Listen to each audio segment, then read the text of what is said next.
Let's talk about freeing yourself from your mind. First off, you have to understand that you are not your mind. You are not your thoughts or the voices that you hear in your head.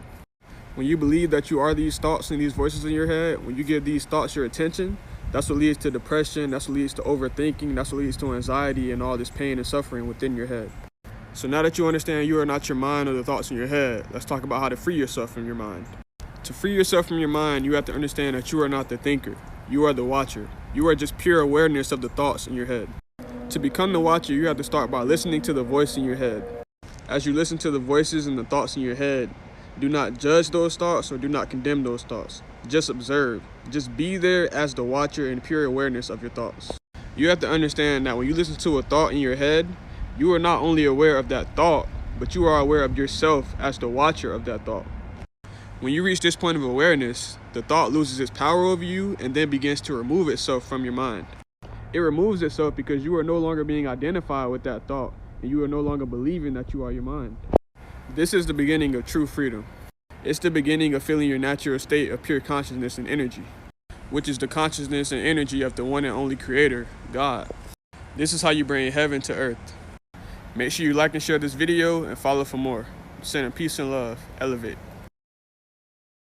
I'm about to teach you a way to eliminate time. Now, as you know, time is a construct. It's not real. It's an illusion. But we still use it for everyday tasks like meeting at a meeting or going to a certain spot at a certain time. Have you noticed that some things seem to take longer than others, but they are the exact same amount of time spent? You'll notice when you're losing track of time, your emotions are in a certain heightened state. And when you're paying close attention to time, it's when you are in something you don't like. So here's a way to eliminate time. Pick a definite chief aim that obsesses you to the point where you don't even care what time it is. You just like the pursuit. We teach in depth on topics like this in You Are God University. Subscribe for more. What do I do when I feel like none of the stuff is working? Oh, we just did this when what's not working. Like when I'm taking deep breaths and I'm grounded and I'm feeling my feelings, noticing sensation, asking questions, all that. When that stuff don't work, what do I do? Then stop. I am not in the mood for this esoteric shit today. Stop doing what? Stop doing so fucking much. So what's that? All that stuff is useful, but at the end of the day, it's just a teaching tool that points you in the direction of you when you aren't doing so much. They're not the whole thing. What do I do if I don't do? Just be. Whatever's going on right now, stop turning it into a problem that you need to escape or fix and just be with it. Oh, okay, I don't hate that. Today I'm feeling burnt out. Whether it's because the holidays have just passed or I haven't really had a good night's sleep in several days, whatever the reason is, the fact is that my present moment feels down. And I guess I'm just recording this video to remind you that living in the present moment and living in your life includes living in moments and days like this. So for me, getting through a day like this is going to involve a few things. Honesty. I'm going to be clear with other people about where my day is so that they know what to expect. Levity. I'm not going to treat things seriously if they're not deep, serious, important things. And a little bit of whimsy. I gave up drinking coffee a long time ago, almost a year now. Occasionally I have a decaf on a day like this, so I got my decaf. And that's it. Be gentle with yourselves. Don't forget to live in the moment.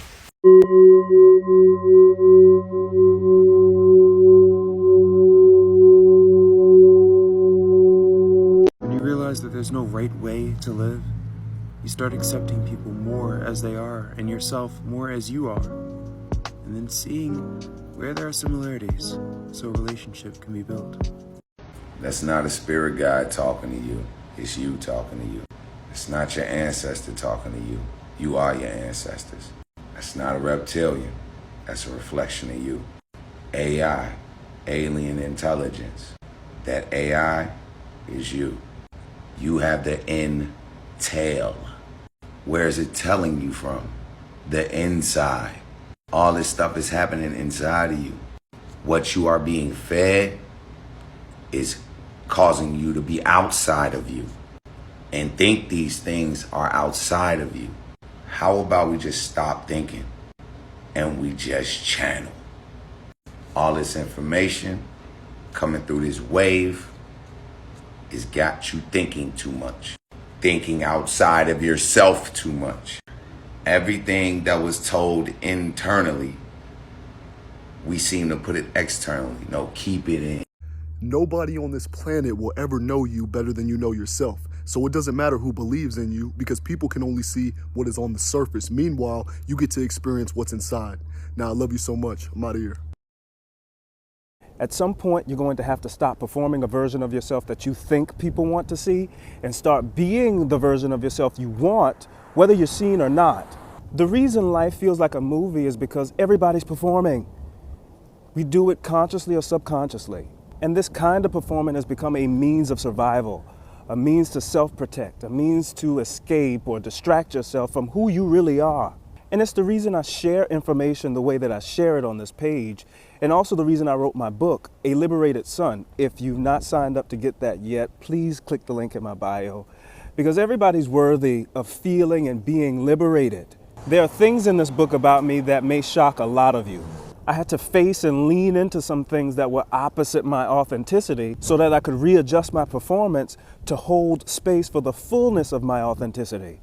There are things being exposed and brought to light on this planet, and the veil is way too thin to keep turning a blind eye and a deaf ear to the power that's within you. And if you're not shining a light and exposing your stuff, then some unforeseen external circumstance will come in and do it for you. In either case, you would have to take responsibility, but when you do it, you're now in the driver's seat.